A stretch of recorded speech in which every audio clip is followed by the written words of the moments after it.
तो बच्चे आज शुरुआत करेंगे Goswami Tulsidas chapter 2। Very very very important chapter और यहाँ से बहुत क्वेश्चन बनता है एग्जाम में 1 मार्क में। शुरू करते हैं वर्ग 1 मार्क में। अभी बात यहाँ पे आती है कि 1 मार्क में से पढ़ने से पहले हम लोग कभी परिचय में वैसा कुछ क्वेश्चन आएगा नहीं तो हम लोग छोड़ देंगे और डायरेक्टली पढ़ेंगे समरी को। समरी पे ध्यान देना, समरी को ध्यान दीजिएगा। 1 मार्क में शीर्षक के अंतर्गत संकलित छंद कवितावली से ली गई है। एक क्वेश्चन आएगा और क्वेश्चन खुद से बाद में बनाना है। तो चैप्टर में एक क्वेश्चन आएगा कि 1 मार्क जो है वो कहाँ से लिया गया है? कवितावली से। तुलसीदास द्वारा लिखा गया कवितावली ग्रंथ है, उस कवितावली ग्रंथ से 1 मार्क में चैप्टर को उठा के लाया गया है। इनमें कवि तुलसीदास जी ने वन पथ पर चलते हुए राम, सीता और लक्ष्मण की मानसिक एवं शारीरिक स्थितियों का चित्रण किया है। इस कविता में हम पढ़ेंगे, कविता तो नहीं, ये पद है, इस पद में हम पढ़ेंगे, ठीक है। कवितावली से लिया गया है, कवितावली ग्रंथ है और हम पद को पढ़ेंगे और जानेंगे कि राम, लक्ष्मण और सीता जब वन की तरफ निकल रहे थे, 14 वर्ष के लिए वनवास जो दिया गया था, तो उनकी मानसिक शारीरिक स्थिति कैसी थी वो दर्शाया गया है, किस हालात में थे।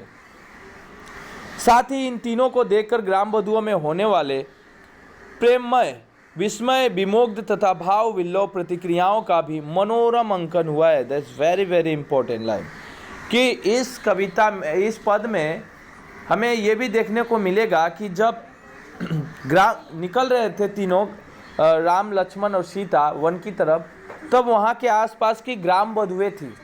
ग्राम बधुएं मतलब ग्राम में रहने वाली औरतें। तो उनके मन में क्या प्रतिक्रिया होता है, वे लोग क्या सोचते हैं, उनके बारे में भी हम यहाँ पे जानेंगे।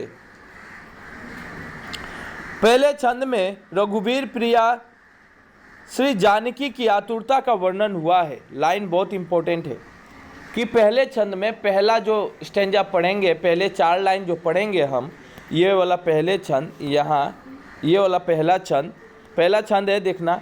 पुरते निकसी रघुवीर वधु धरी धीर डय मग में डग दुए, ये वाला लाइन। अभी मैं ये एक्सप्लेन नहीं कर रहा हूँ, अभी मैं समरी पे हूँ। तो इस लाइन में हमें जानने को मिलेगा कि रघुवीर प्रिया श्री जानकी, रघुवीर प्रिया यानी रघुवीर यानी श्री राम की पत्नी जानकी यानी सीता की आतुरता का वर्णन हुआ है। सीता बेचैन हो जाती है, ठीक है। अपने पति श्री रामचंद्र देव लक्ष्मण के साथ अयोध्या नगरी से निकलकर जानकी जी मार्ग में धैर्यपूर्वक 2 पग ही चलती है तो सुकुमारता के कारण उनके भाल पर पसीने की बूंद भरपूर झलकने लगती है। यानी कुछ दूर ही चलने के बाद उसकी पसीने की बूंद उसकी चारों तरफ चेहरे पे छा जाती है। सुकुमारता के कारण, वेरी इंपॉर्टेंट लाइन, सुकुमारता मतलब बहुत ही कोमल थी सीता। दोनों मधुर होठ सूख जाते हैं। घूमकर प्रियतम राम से पूछने लगती है कि अब और कितनी दूरी चलना है, और वहीं पे उनके होठ भी सूख जाते हैं, चेहरे पे पसीना आ जाता है और अपने पति से पूछती है घूमकर कि और कितनी दूर हमें चलना है। तब और कहाँ पर आप पर्णकुटी बनाइएगा और अपना रहने के लिए घर, कुटिया कहाँ बनाइएगा। पत्नी की ऐसी आतुरता देखकर रामचंद्र जी की आंखों में, सुंदर आंखों में आंसू बह निकले। वेरी वेरी इंपॉर्टेंट, आंसू तक बहने लगे, ठीक है, रामचंद्र की आंखों में पत्नी की यह हालत देखकर।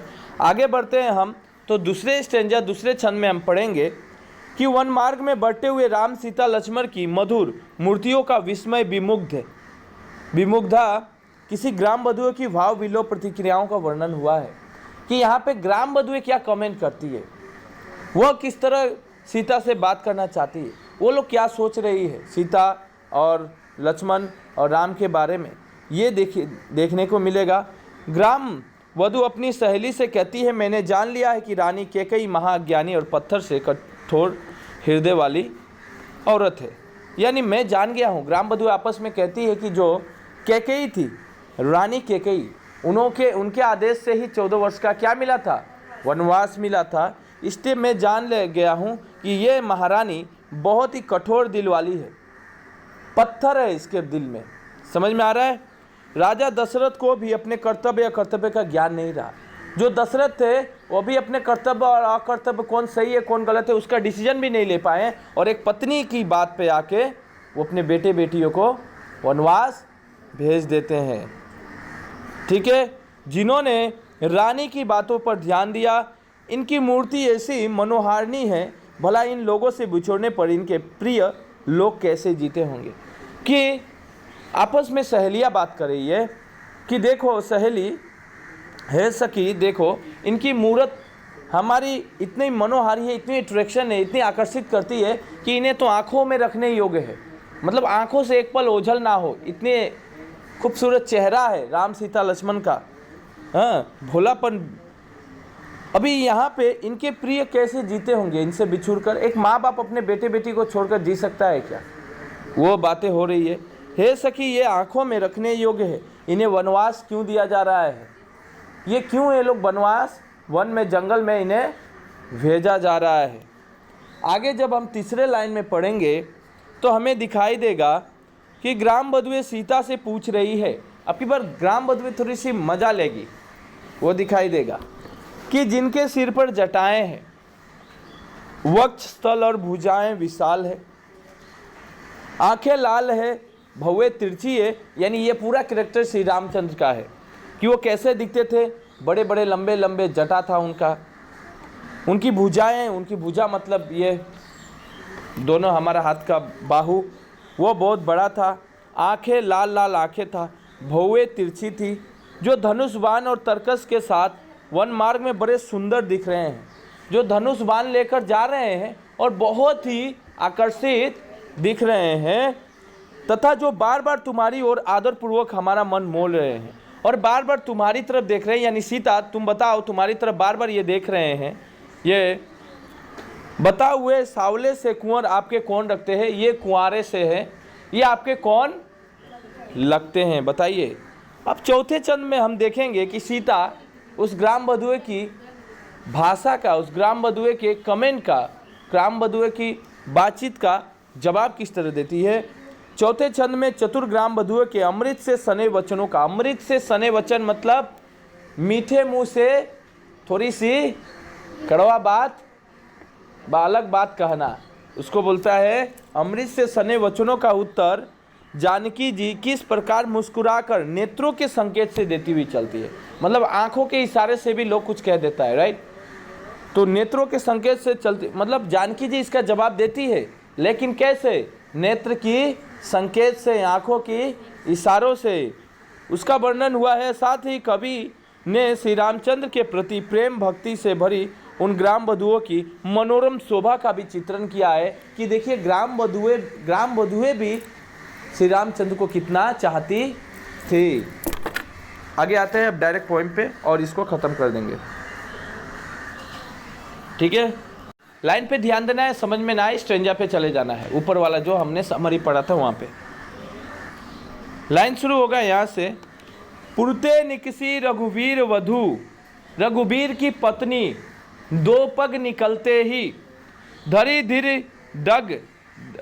धीर दये मग में डग दुए। मग में डग दुए यानी रास्ते में दो पग चलना, रास्ते में डग दुए, दुए मतलब दो पग, हाँ दे।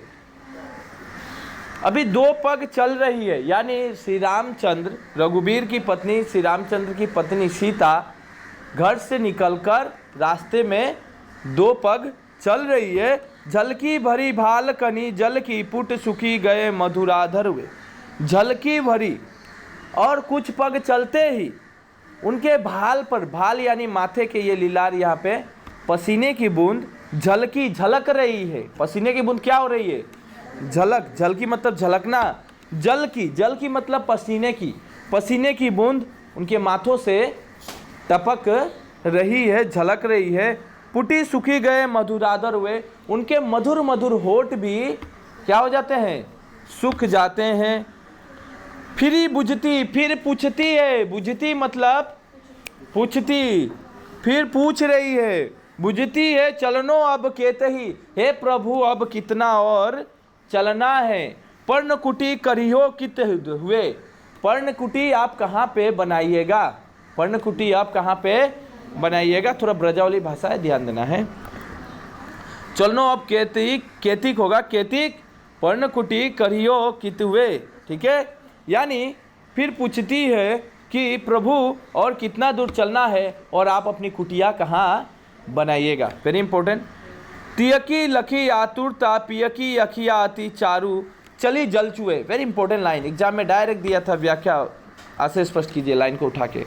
तो ध्यान देना है, तियकी लखी आतुरता मतलब अपनी पत्नी की इस आतुरता को देखकर आखिया अति चारू जली जल चुए। इस आतुरता को देखकर श्री रामचंद्र के आंखों में पानी आ जाते हैं। जल चुए मतलब पानी गिरना, अखिया मतलब आँख में, अति चारू जल चुए और उनका पानी की बूंद टपकने लगता है आंखों में, मतलब रो देते हैं। कौन? रामचंद्र अपने पत्नी की इस आतुरता को देखकर, मतलब इस बेचैन हो रही है वो। रानी में जानी अज्ञानी, यहाँ पे अयानी दैट मीन्स अज्ञानी, अयानी महा पबी पाहनहु ते कठोर हियो है। कि रानी, अभी दो सखियां बात करिए, रानी मैं जान चुका हूं कि ये रानी अपने सखी से कहती है, सखी रानी को मैं जान चुका, ये जो रानी है यानी श्री रामचंद्र की माँ, क्या कही, सौतेली माँ यानी माँ, कि मैं जान चुका हूं ये महाअज्ञानी है, पबी पानहु ते कठोर हियो है। कठोर हियो है मतलब कठोर हृदय वाली व्यक्ति है। ये कौन है औरत? कठोर हृदय वाली व्यक्ति है। रानी कैकेयी कौन है? कठोर हृदय वाली व्यक्ति है। हाँ, इसका ज्ञान नहीं है और बहुत अज्ञानी है, औरत है। राजहु काजू अकाजू न जानियो कहत यो को जही कान कियो है। और ये बताइए, ये राजा जो थे राजहु, वो भी अपने कर्तव्य अकर्तव्य का ज्ञान, काजू अकाजू मतलब कर्तव्य अकर्तव्य का ज्ञान नहीं रहा। और बताइए कि ये कौन सा काम किए हैं, कैसा काम करके रख दिया ये राजा ने। ऐसी मनोहर मूर्ति ये बिछुड़े कैसे प्रियतम लोगु जियो है। ये इतने मनोहर मूर्त है राम लक्ष्मण सीता का, दिलों में बसा कर रखने वाला, भले ही एक प्रिय लोग इनको छोड़कर कैसे जीते होंगे। ये तो मूर्ति की तरह रखने वाले हैं। हाँ, बिछुड़े कैसे प्रीतम लोग जिए हैं, इसके प्रिय लोग यानी इसके माँ बाप कैसे जी पाएंगे। 14 वर्ष मामूली है, साधारण समझ के रखा है। 14 वर्षों तक चेहरा ना देखना। हम क्या कष्ट करते हैं, ईश्वर ने खुद कष्ट किया है, ध्यान देना। आखिन में सखी रखिबे जोगु इन्हें किमी बनवासु दिए। है सखी, ये आखिन मतलब अखियों में, नेत्रों में, आंखों में रखने योग्य ये लोग हैं, तीनों मूर्त है। भले ही रखिबे जोगु इन्हें किमी बन बासु दियो है, इन्हें क्यों बनवास दिया जा रहा है। समझ में आ रहा है मिश्रा जी? हाँ, नहीं तो बड़ी धोएंगे हम सापेक्षल से। अब 2 लाइनें ध्यान देना है। शीस जटा उड़ बाहु विशाल बिलोचन लाल तिरछी सिय भौवे है। वेरी इंपॉर्टेंट, ये भी उठा के दिया था स्टंजा को। जिनके सिर पर जटाएं हैं, उड़ बाहु विशाल, जिनके बाहु बड़े बड़े विशाल है। बिलोचन लाल यानी नेत्र, लाल नेत्र है। तिरछी सी भौवे है, उनकी भौवे जानता है, आंखों के ऊपर ये भौवा जो है, ये नहीं, ये समझ में आ रहा है, इसको भौवे बोलता है। तो उनकी भौवे तिरछी है। तून सरासन बाण धरे, और वे धनुष और बाण, तून सरासर वान धरे, धनुष और वान धरे, तुलसी वन मार्ग में सुटी सोहे। तुलसी मार्ग में मतलब ये वन मार्ग में ये बहुत ही सुशोभित, बहुत ही सुंदर दिख रहे हैं। अभी यानी ये लाइन में रामचंद्र जी की कैरेक्टर यानी विशेषताओं का वर्णन है। किसका? उनकी विशेषताओं का वर्णन है। कैसे दिखते थे उनके ये सादर बारही बार सुभाए चिते तुम्हें जियो हमरो मनु मोहे। कितना सुंदर लाइन है कि सादर बारही बार सुभाए, बार बार हमारा मन को एट्रैक्शन कर ले रहे हैं, हमारे मन को मोह रहे हैं, हमारे मन को अपने तरफ खींच ले रहे हैं। चिते तुम्हें जो हमरो मनु मोहे, जो बार बार तुम्हारी तरफ देख रहे हैं घूम घूम कर, तुम्हें इतना केयर कर रहे हैं, वो मुझे आकर्षण कर रहे हैं। कौन? श्री राम। किसको देख रहे थे घूर घूर कर? सीता को। और अट्रैक्शन कौन हो रहा था? ग्राम बधुए। समझ में आ रहा है? पूछती ग्राम बधुए सियो सो कहो सांवरे से सखी रावरे को है। कि उस समय ग्राम बधुए पूछती है सियो से, बताइए कहो सांवरे, ये सांवले लगते हैं, ये कुंवर लगते हैं, ये आपके कौन है? आपके कौन है बताइए, बताना पड़ेगा। अभी देखो, अब सीता आंसर देती है। सीता भी जान जाती है इन लोगों की चालाकी कि हमारे पति को तुम लोग लेना चाहता है लोग, तो अपने आंसर दे रही है, ध्यान देना। सुनी सुंदर बैन सुधारस साने सयानी। और सीता भी बहुत चालाक थी, वो जान गई।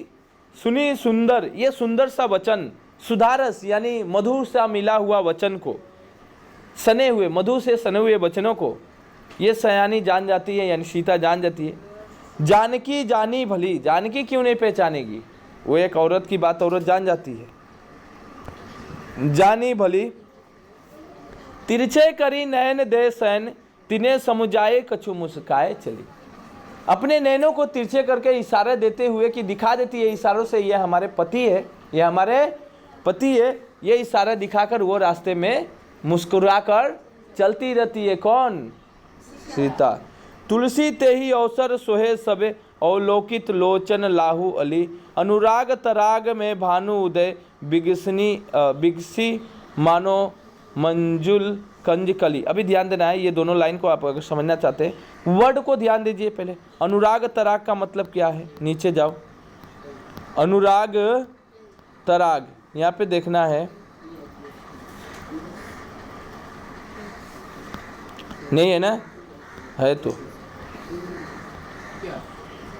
अनुराग मतलब प्रेम और भक्ति, और तराग मतलब तालाब और सरोवर। यानी श्री रामचंद्र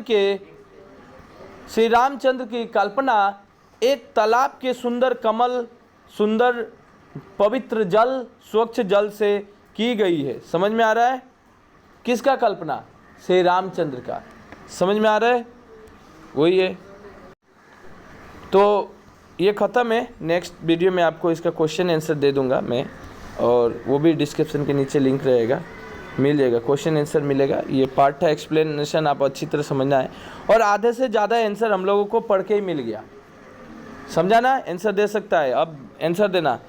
ग्राम बधुए सीता को वन मार्ग पर चलने योग्य इसलिए नहीं मानती थी क्योंकि सीता क्या थी? कोमलांगी थी, कोमल वाली व्यक्ति थी। समझ में आ रहा है? उसके बाद नेक्स्ट आंसर होगा, ग्राम बधुए ने रानी को महाज्ञानी क्यों कहा है? क्योंकि उन्होंने आंखों में रखने योग्य राम सीता लक्ष्मण को वनवास भेज दिया। समझ में आ रहा है? उसके बाद चलनो अब कहते ही यह प्रश्न सीता जी की किस दशा का उद्गत, आतुरता का, आतुर मतलब बेचैनी को दिखाता है। किस परिस्थिति में रामचंद्र की आंखों में आंसू बह निकले? जब घर से 2 पग चलते ही सीता की माथे से पसीने के बूंद झलकने लगते हैं, तब सीता अपने पति श्री रामचंद्र से पूछती है कि प्रभु और कितने दूर चलिएगा और अपने पर्णकुटी कहाँ बनाइएगा? यह आतुरता को देखकर श्री रामचंद्र की आंखों में आंसू बहने लगते हैं। ग्राम बधू ने किन शब्दों में राजा रानी को भला बुरा कहा है? तो लिखना है कि ग्राम बधुए जब राम लक्ष्मण सीता वन मार्ग में जा रहे थे तो 2 सहेलियाँ कई सहेलियाँ बातें कर रही थी और कह रही थी कि ये रानी महाज्ञानी है, कठोर पत्थर वाली हृदय वाली है। राजा भी अपने कर्तव्य अकर्तव्य का ज्ञान नहीं रहा। इतने मनोहर मूर्त को जो आंखों में रखने योग्य है, इन्हें वनवास दे दिया जाता है, भेज दिया जाता है। वन मार्ग पर चलते हुए श्री रामचंद्र के मधुर रूप का वर्णन करना है कि यानी वन मार्ग में जाते समय रामचंद्र कैसे दिखते थे। बाहु विशाल है, आंखें लाल है, भौवें तिरछी है, ये सब। वस्त्र पहने, धनुष बाण लेकर चल रहे हैं तुलसी वन मार्ग में, ये सब है। ग्राम बधुए ने सीता से क्या प्रश्न पूछा था? ग्राम बधुए सीता से प्रश्न पूछती है कि हे सखी, जो बार बार आपकी तरफ मुड़कर आपको देख रहे हैं और जो कुंवर है, जो सांवले रंग के हैं, जो धनुष बाण लिए हुए हैं, वो आपके कौन लगते हैं? सीता ने ग्राम बधुओं के प्रश्न का उत्तर किस प्रकार दिया? सीता ने ग्राम बधुओं के प्रश्न का उत्तर बड़ी ही चालाकी और चतुराई से देते हुए नेत्रों के इशारों से वह चली जाती है मुस्कुराकर, ये बना के लिखना था। अभी ऐसे है, आंसर सभी दिया जा सकता है, बैठ के अगर लिखा जाए, ठीक है। तो नेक्स्ट आपको आंसर मिल जाएगा।